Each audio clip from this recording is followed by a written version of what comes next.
It's nighttime in the Australian outback, and it's dark, very dark. But if you look up, the sky is ablaze with light. We're looking towards the heart of the Milky Way galaxy, a vast pinwheel of about 100 billion stars. Can you see the emu? Yeah, that's the one. It's made of dark clouds of dust and gas, obscuring the lighter parts of the sky. There are several legends about how the emu was banished to the heavens, but in the Aboriginal nation of Wiradjuri, her position in the sky signals the time of year best for collecting emu eggs. For most of human history, understanding the sky was not the preserve of scientists, but a precious tool for our survival, for building cultures, religions, and societies, and in some places it still is. This is Orion the Hunter. You're probably familiar with his belt and sword, but if you're close to the equator, it looks a lot more like a canoe. 1,000 years ago, the Polynesians were the most accomplished navigators in the world. Up to the 11th century, they explored over 1,000 tiny islands scattered across the Pacific Ocean. One of the ways they did this was by using an ingenious memory technique. With a stone canoe built on the beach, a trainee navigator would face the sea and sit in there night after night, memorizing the rising and falling positions of the stars. When the crew was ready to depart, they would head for a star near the horizon, switching to a new one once the first either rose or set as it moved across the sky. Each sailing route required a specific sequence of stars, like a password or a musical motif.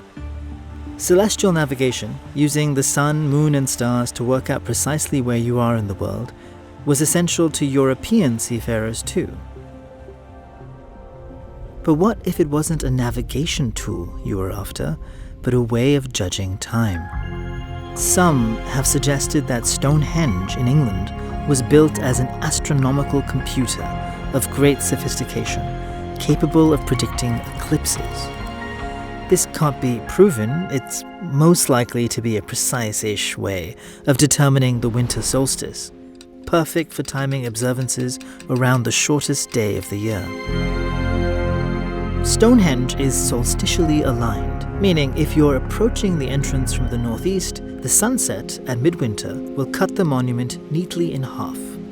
Newgrange in Ireland does an even better job. A 19-meter passage runs the length of a long barrow, leading to a central chamber. In the mornings around the winter solstice, the sun shines directly in, through a crack above the doorway.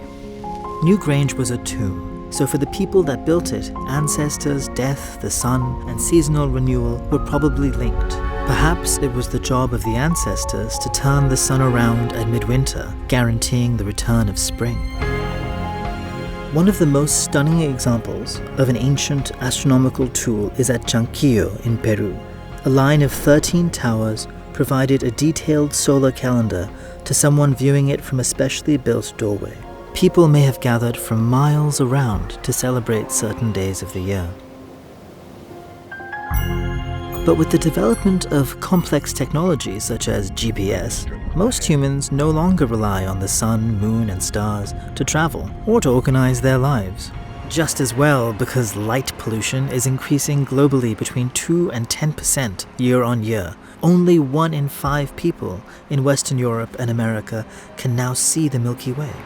But birds need the stars, including the North Star, to navigate.